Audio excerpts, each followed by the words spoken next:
Gente, boa noite. Eu não falei com a grande maioria de vocês. Acho que melhorou. Boa noite. Estou bem feliz. Boa parte das pessoas que estão aqui sabem que é uma noite bem especial. Todas as noites são especiais. Todas mesmo, né? Porque são noites que nós estamos vivos. Mais uma noite que o Senhor nos deu. Mas essa noite algo muito especial vai acontecer daqui a pouco.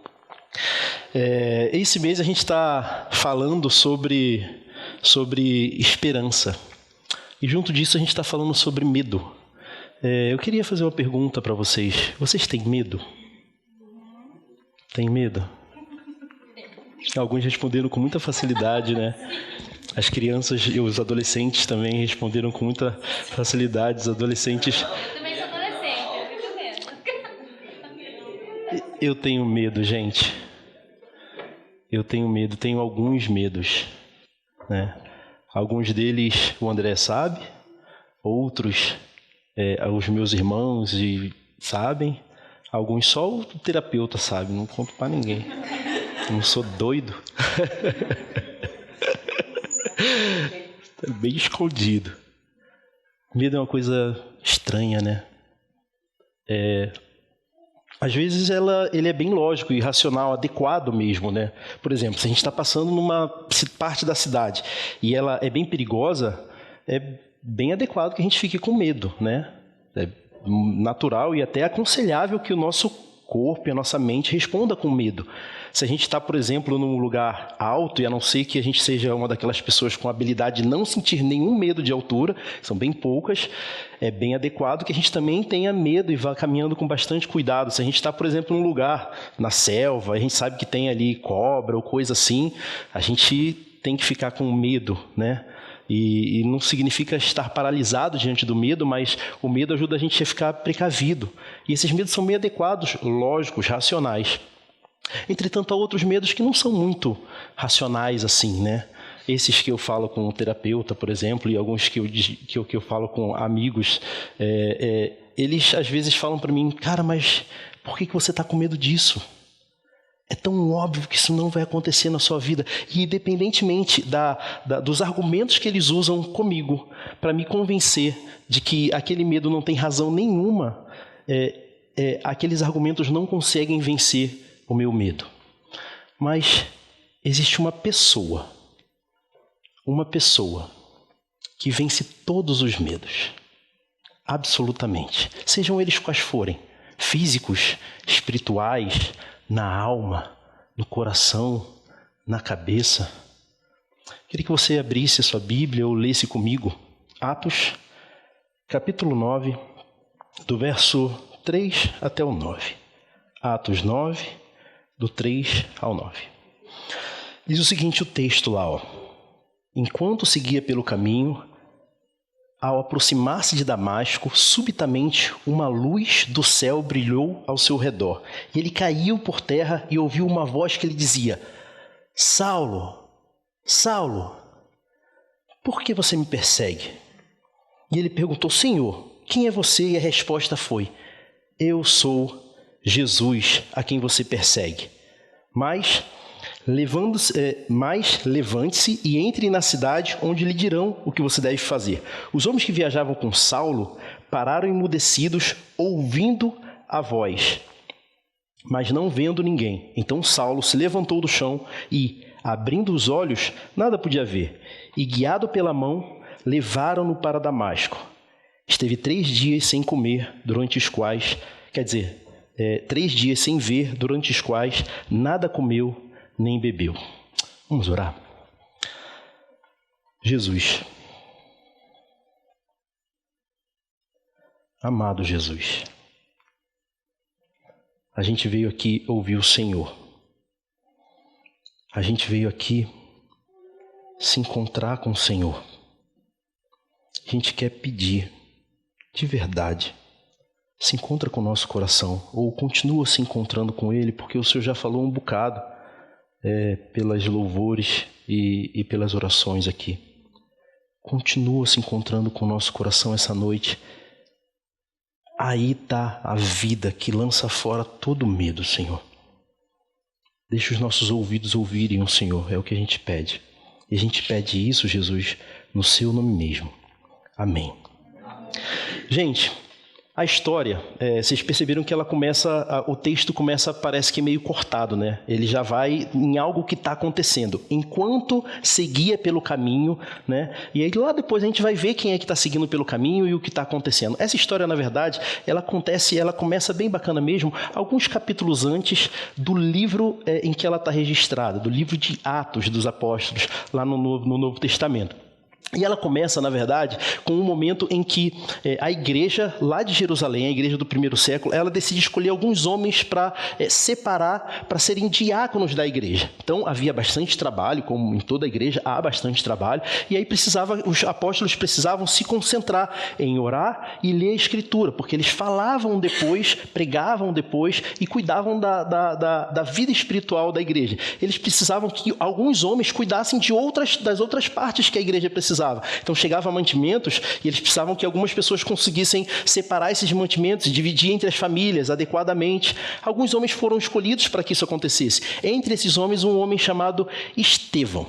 E o que a Bíblia diz sobre Estevão, lá no capítulo 6 de Atos, é que ele era cheio do Espírito Santo. E a Bíblia continua falando um pouquinho sobre ele, fala o seguinte, Estevão pregava e falava em Jerusalém. Enquanto ele pregava e falava em Jerusalém, os religiosos lá da cidade, os judeus religiosos da cidade, eles começaram a debater e debatiam com Estevão. Contudo, eles não conseguiam vencer os argumentos de Estevão, ou os argumentos deles não venciam, não sobrepunham a fala de Estevão, porque o Espírito Santo iluminava, falava através do que Estevão estava dizendo. Aí, não tendo um jeito de fazer com que Estevão se calasse, porque eles tentavam evidenciar que Estevão estava errado e não conseguiam, e o que eles fizeram? Eles pagaram algumas pessoas para dizer que Estevão estava dizendo algumas coisas que não era verdade. Mentiram sobre Estevão. E aí, com essas mentiras sendo espalhadas na cidade de Jerusalém, o povo foi inflamado contra Estevão, e em algum momento Estevão foi levado ao sinédrio, aos oficiais dos judeus na época, para ser julgado.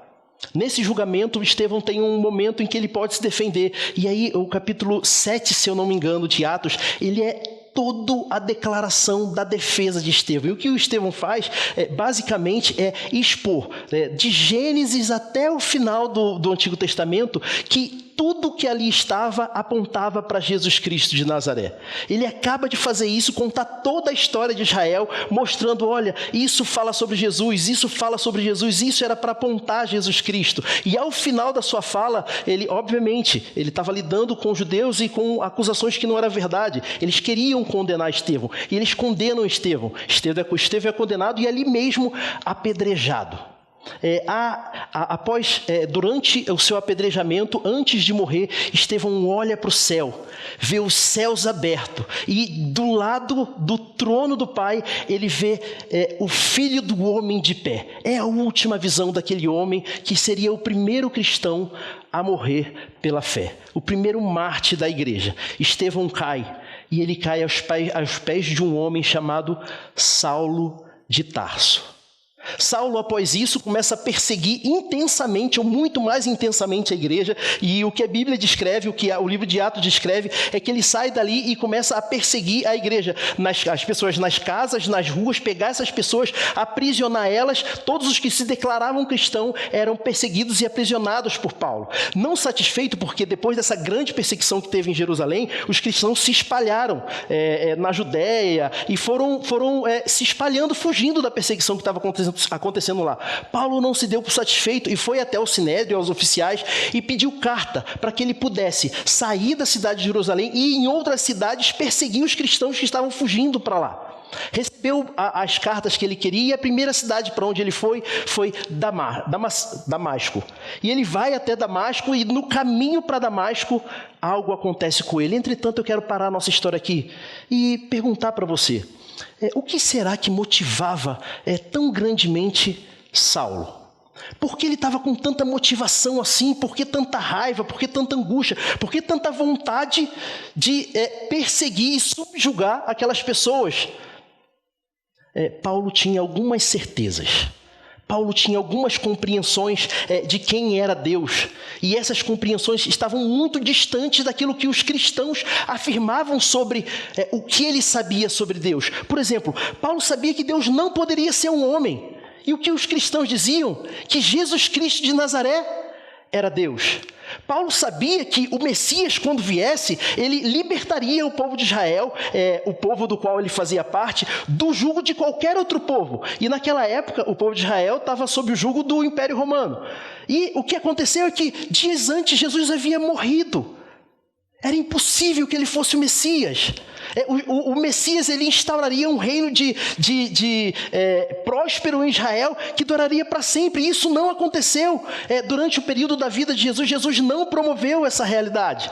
Paulo começa percebe as distinções do que os cristãos falavam e do que ele tinha aprendido durante toda a sua vida. Ele sabia que Deus aprovava a partir da visão que ele tinha aprendido de Deus, e de que Deus aprovava aqueles que eram moralmente corretos e que obedeciam certinho, cumpriam as leis.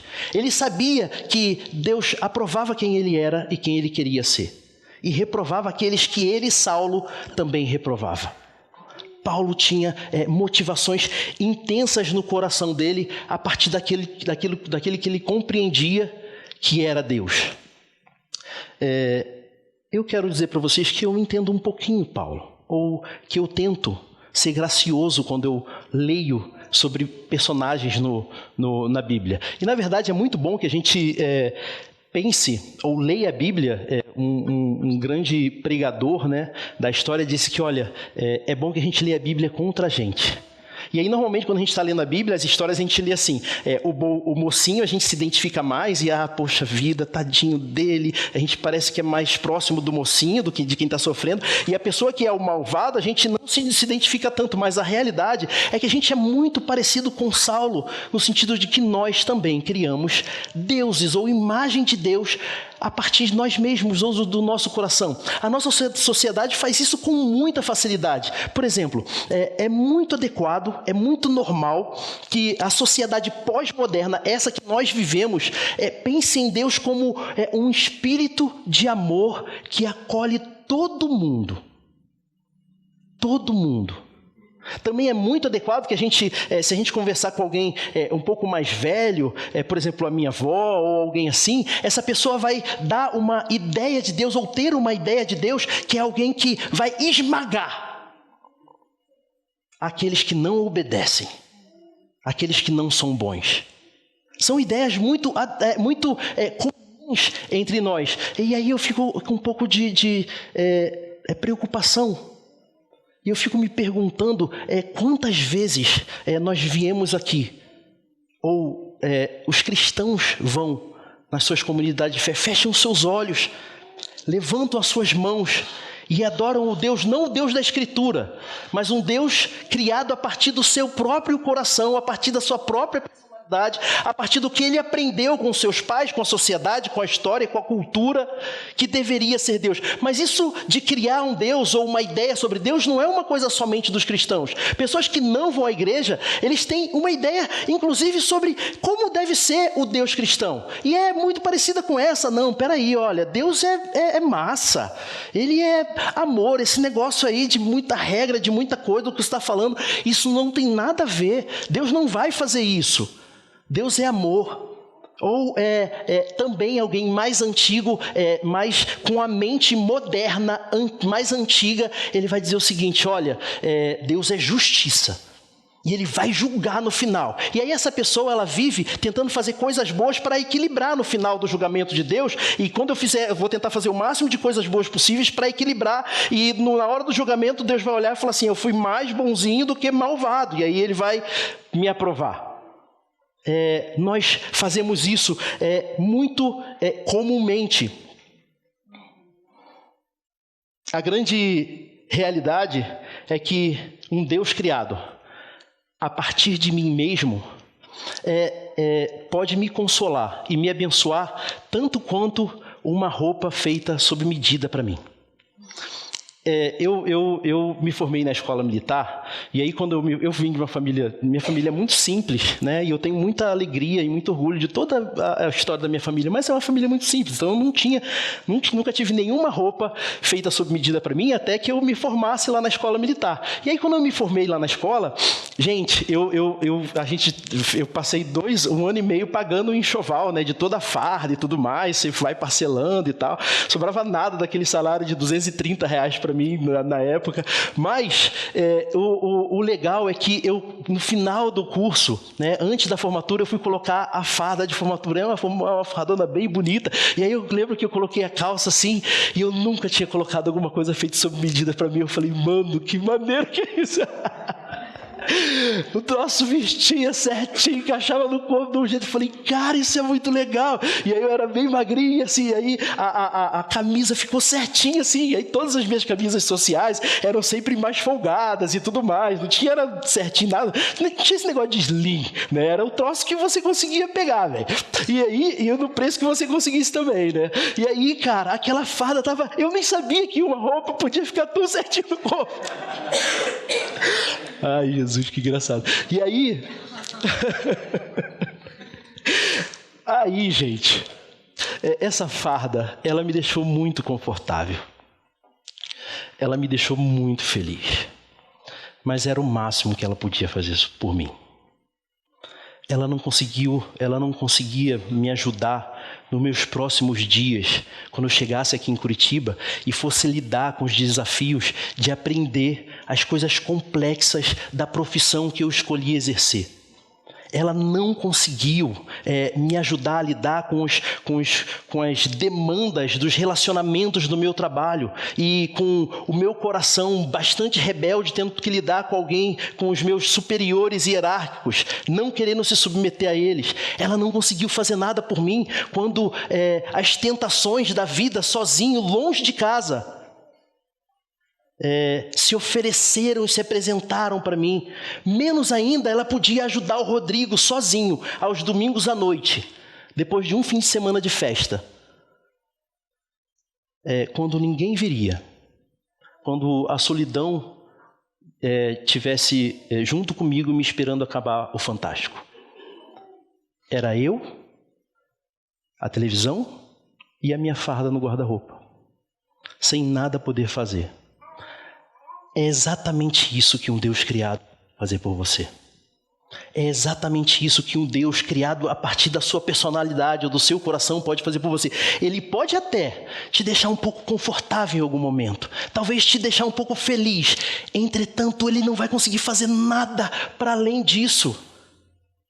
Ele não vai conseguir transformar a sua vida. E essa é a verdade. O Deus da Escritura é muito diferente disso. Ele não é um Deus que poderia ser criado pela nossa sociedade ou por uma narrativa, qualquer que seja. Procure nas grandes narrativas do nosso tempo ou dos tempos passados, um Deus que se assemelhe ao Deus da Bíblia. Ele é santo. Santo. E esse é um conceito esquisito. Santo. É difícil para a gente, até para aqueles que se encontraram com Jesus e caminham, lidam com dificuldade com isso, com essa coisa chamada santidade. Ou não é verdade que cada um aqui é diariamente desafiado em sua caminhada e na sua luta em imitar Jesus Cristo? Não é verdade que o meu e o seu, ou o coração de qualquer um que já tenha se encontrado com Cristo, talvez, ele não lide com a realidade que é difícil amar progressivamente mais aquilo que Deus ama e odiar progressivamente mais aquilo que Deus odeia. Isso não é verdade. Se é verdade para essas pessoas que estão em alguma medida expostas a Jesus Cristo de Nazaré, é muito difícil para a nossa sociedade. Deus é santo. E aí ele tem outras coisas que junto com essa realidade, que assim, ele não desconsidera, por ser santo, o pecado. Isso significa que, ao mesmo tempo que é santo e amor, ele é fogo consumidor. Parece agora que eu estou falando sobre um dos dois deuses que eu falei um pouquinho anteriormente, né? Mas calma. foi preciso, por isso, que Jesus Cristo de Nazaré morresse, para que qualquer um que deseje se aproximar de Deus recebam as bênçãos que Jesus Cristo merecia receber. Ele morreu para que qualquer um, ouça o que eu estou falando de novo, que deseje se aproximar de Deus e se aproxime de Deus, receba as bênçãos que Jesus Cristo merecia receber. A grande verdade é a seguinte: o Deus da Escritura, o Deus da Bíblia, ele desafia o coração daqueles que se aproximam dele. E ele começa a falar coisas que a gente não quer muito que sejam verdades. Por quê? Porque elas são contrárias àquilo que nosso coração naturalmente deseja viver e fazer. E Deus vai falando essas coisas, e se isso em alguma medida está acontecendo no seu coração, está acontecendo na sua mente, se a sua mente está em alguma medida brigando com Deus, eu quero dizer para você que eu desconfio bastante que algo de encontro com Jesus está acontecendo, porque é impossível que você se encontre com Jesus e o seu coração não seja desafiado com verdades que você acreditava que fossem reais sobre Cristo e Deus, sobre a sua própria vida e como viver a sua vida, esse desafio se dê com as verdades do Deus verdadeiro. Isso é natural de acontecer, é comum que aconteça, e é o que vai acontecer. Esse é, em alguma medida, o início da conversão. É importante que não é possível se encontrar com Deus e não ouvir coisas que desafiem o seu coração e que você não queira que sejam verdades. Da mesma forma que também não é possível ser abençoado por verdades belíssimas do Evangelho, que são tão boas que é difícil acreditar que são verdades, como, por exemplo, você está perdoado, você é amado, você vai ressuscitar, o céu aguarda por você. Paulo, na sua caminhada até Damasco, indo com seus soldados ou as pessoas que estavam ali junto com ele para cumprir a sua missão, antes de chegar a Damasco, se encontra com uma luz. Essa luz brilha, irradia, há um barulho e ele cai. Talvez de um cavalo, talvez da caminhada dele mesmo, ele simplesmente cai. A Bíblia não fala que ele caiu de um cavalo. Na minha cabeça, ele sempre caiu de um cavalo, mas não fala. Eu fiquei procurando o cavalo lá hoje, ontem, eu não achei o cavalo de jeito nenhum. Falei, Jesus, quase que eu ia falar cavalo nesse trem. Não tem cavalo na história. Paulo cai. E quando ele cai, ele pergunta, o que está acontecendo? E ele ouve uma voz, Saulo. Desculpa, eu vou chamar... Nesse momento é Saulo, tá, gente? Só que é muito difícil para mim, eu vou errar um monte de vezes isso. Saulo. Ele vai ser Paulo daqui a algum tempo. A gente vai chegar lá rapidinho nessa história. A voz diz, Saulo, Saulo, por que você está me perseguindo, Saulo? Ao que ele responde, quem é? O que está acontecendo? Quem é o Senhor? E aí ele ouve a declaração, a resposta que transtornaria a vida dele inteira. Eu sou Jesus, a quem você persegue. Paulo agora está caído e ele está na escuridão. Mas não só fisicamente, não só o corpo dele está caído e os olhos dele estão fechados para ver. O chão das verdades que Paulo acreditava, do fundamento do que ele pensava ser verdade sobre a vida, havia caído. Ele ouve aquela voz, que era a voz que brilhou naquela luz, dizendo o seguinte, eu sou Jesus. E aí, não pode ser, ele está vivo. Era a conclusão óbvia e real. Ele está vivo. Isso mudou totalmente quem era Paulo e a realidade do que ele vivia e no que ele acreditava. E é verdade. O fato de que Jesus Cristo está vivo muda todas as coisas, absolutamente. o sistema inteiro de crenças de Paulo começou a desmoronar. Ele olhava para o Antigo Testamento, e aí agora eu vou explicar, já falei em Testamento 2 vezes, a Bíblia é dividida em 2 partes.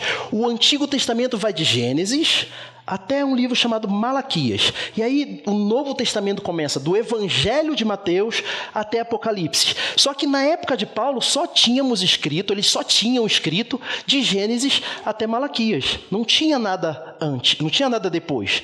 Mas a crença deles toda sobre Deus vinha desses livros. Paulo começa a pensar sobre isso, e aí Paulo percebe que a Bíblia dele, a Bíblia que ele tinha posse, não era um livro. Ouçam o que eu estou dizendo. A Bíblia, ele percebeu a realidade sobre a Bíblia. Ela não era um livro de leis a serem seguidas, ou de orientações a serem obedecidas que fariam a vida dele melhor. Essa não é verdade sobre a Escritura hoje. Ela não é um livro de leis a serem seguidas ou com histórias morais que nos ensinam sentidos e que se nós seguirmos essas histórias, farão com que nós tenhamos uma vida melhor. Essa não é verdade sobre a Escritura, e Paulo começa a perceber isso. Ele percebe e ele começa a lembrar do Antigo Testamento e pensar o seguinte: então era Jesus lá no culto que tinha no Antigo Testamento, chamado culto levítico. E aí é um termo bem esquisito, a gente pode conversar um pouquinho depois, se você tiver curiosidade sobre isso, mas era o culto que acontecia lá, que o próprio Deus organizou para acontecer. Naquele culto, um cordeiro morria, o sangue dele era derramado sobre o altar, e somente depois disso, o sumo sacerdote, né? Então imagina lá um homem bem bonito, bem vestido, ele podia entrar no lugar chamado Santo dos Santos, que era onde estava a presença de Deus. Paulo olha para isso e fala: então esse era Jesus. Paulo olha para isso, e é óbvio que isso é uma realidade de ruminação de Paulo durante dias, meses, anos, mas isso começa naqueles 3 dias em que ele não comeu. Consternado com o que tinha acontecido, eles estão falando a verdade, ele está vivo, e eu acreditava em uma coisa que não é verdade. Eu acreditava que ele não é Deus, mas se ele ressuscitou, ele é Deus. Se ele ressuscitou, ele é o Messias. E aí Paulo olha para lá para trás, lá na história do Gênesis, e vê que Jesus era o irmão que Caim, que matou Abel, jamais poderia ser. Ele vê que Jesus era o rei que Davi jamais seria, ou o pai adequado que jamais Salomão seria. Jesus era a verdade pregada pelos profetas, e para o que a lei, que tem uma lei enorme no Antigo Testamento, para onde toda ela apontava, tudo, Paulo percebe, era sobre Jesus. Entretanto, ele está caído e na escuridão. Naquele momento ele não tem absolutas certezas sobre muita coisa. Ele não pode afirmar totalmente muitas coisas. Uma pergunta precisa ser respondida essa noite: Jesus está vivo para você?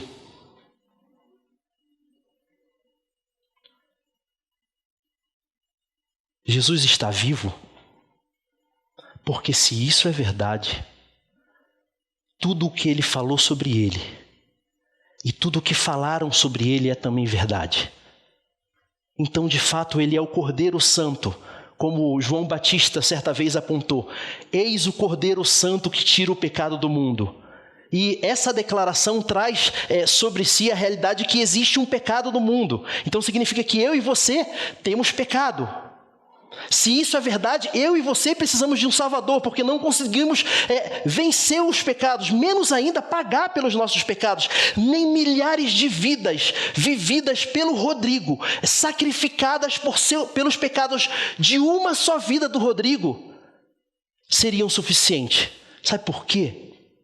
Porque milhares de vidas minhas não são tão preciosas quanto um dia vivido por Jesus Cristo de Nazaré.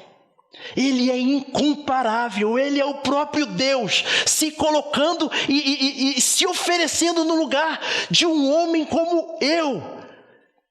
E sem ter muita expectativa sobre vocês, e sem querer ofendê-los para além do que deveria, de pessoas como vocês.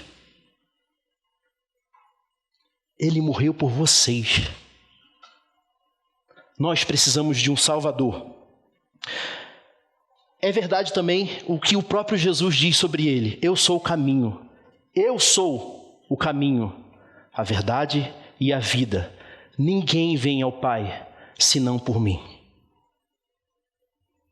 Se é verdade que Jesus Cristo está vivo, o que significa que ele ressuscitou, essas coisas são verdade sobre ele. E se você responde afirmativamente essa pergunta, Jesus Cristo ressuscitou, ele está vivo, eu quero dizer para você uma coisa.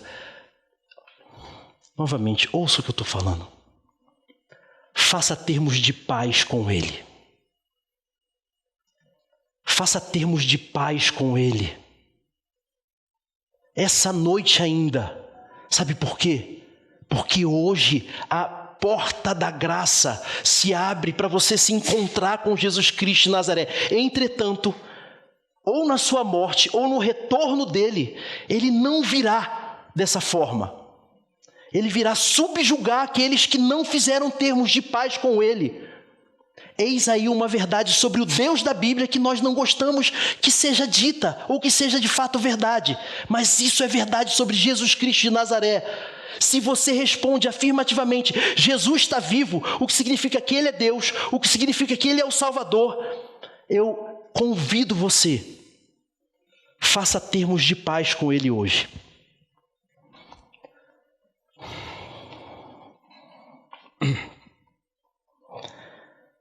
Diante de toda essa realidade,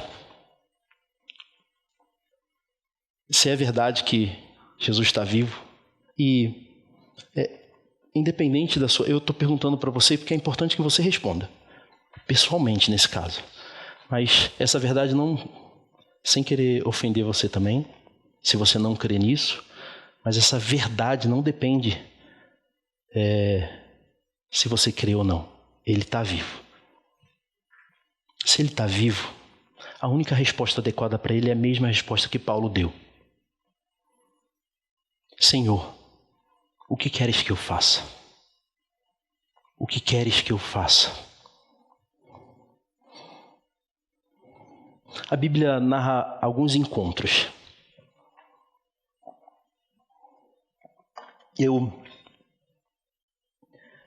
As pessoas que conversam um pouco mais comigo, com quem eu tenho... Acho que todo mundo aqui na igreja, boa parte do pessoal, certamente já me ouviu falar sobre um encontro que mais me comove na Bíblia. Jesus estava indo de um lugar para o outro e ele ia passar por uma cidade em Samaria. Ele ia passar pela região de Samaria. Eu vou contar bem rapidinho, eu sei que muita gente aqui já conhece essa história. E aí ele chega no meio do caminho e ele encontra um poço.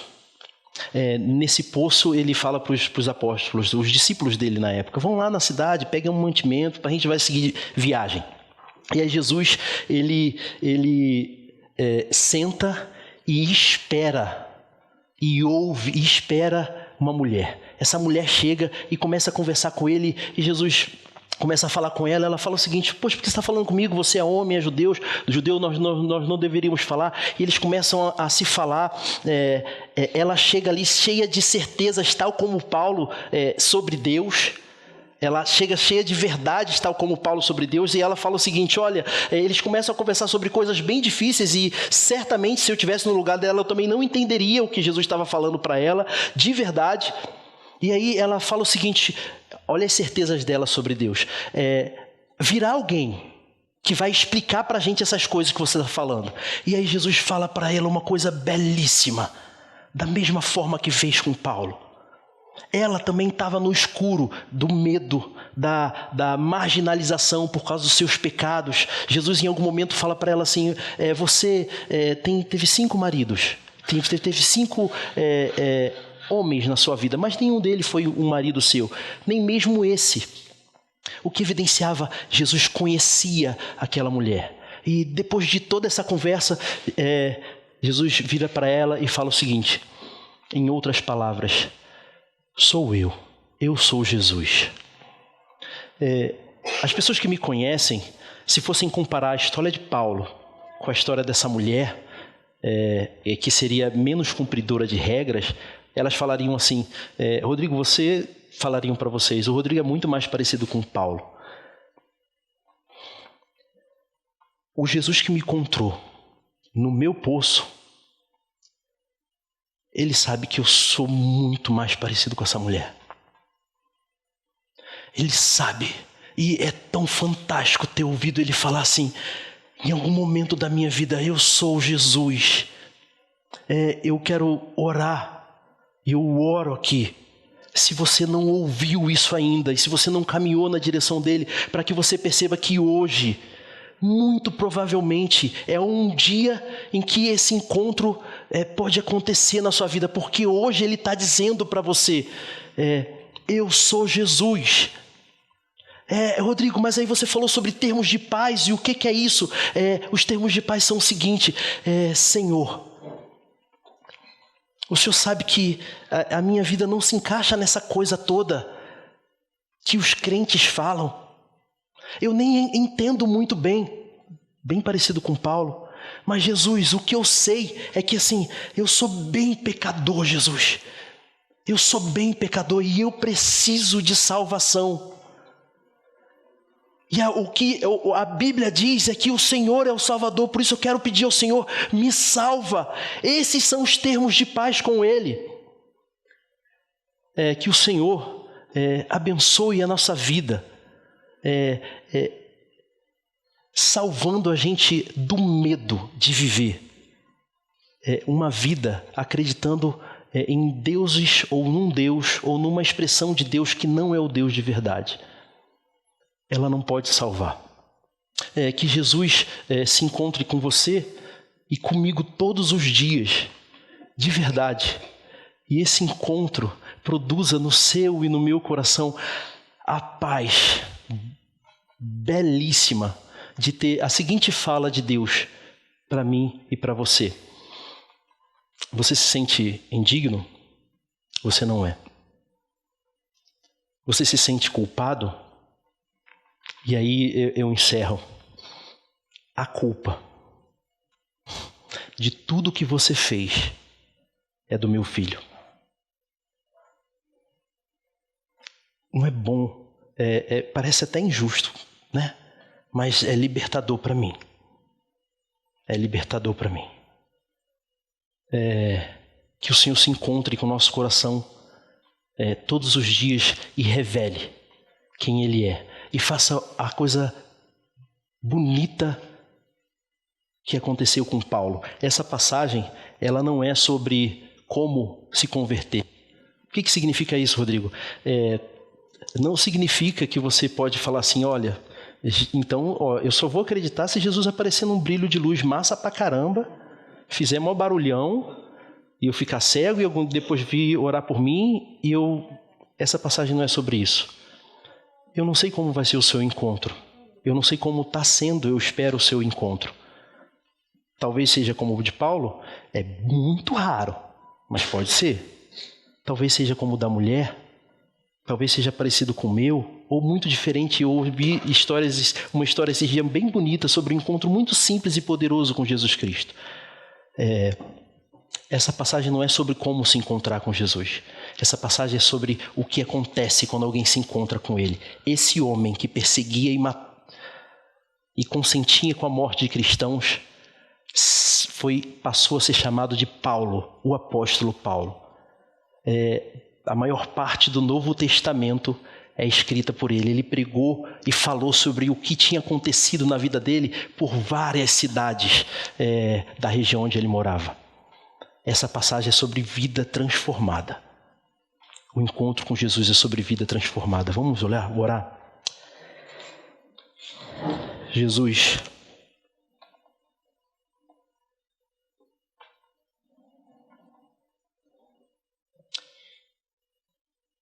eu quero agradecer ao Senhor, porque as suas mãos furadas são o termo de paz, Senhor, entre mim e o Senhor. Eu quero agradecer ao Senhor porque a sua morte na cruz foi no meu lugar. E porque o Senhor morreu, assumindo a culpa dos meus pecados, dos nossos pecados, hoje a gente é aceito pelo Senhor e pode falar com o Senhor aqui na certeza de que o Senhor está nessa sala ouvindo a gente. Jesus, eu quero agradecer ao Senhor, porque o Senhor ressuscitou e a ressurreição do Senhor diz o seguinte sobre o Senhor Jesus: o Senhor é Deus e o Senhor é quem o Senhor disse que era, o Salvador. Eu quero agradecer ao Senhor porque o Senhor se encontra com gente como eu. E o Senhor sabe quem eu... O Senhor me conhece. Muito obrigado. Eu quero pedir ao Senhor que o Senhor continue se encontrando comigo e com as pessoas, com a nossa comunidade diariamente. E amado Senhor, que o Senhor se encontre com aqueles que o Senhor deseja trazer para perto do Senhor. É o meu pedido, é a minha oração. E a gente ora no seu nome mesmo, Senhor. Amém.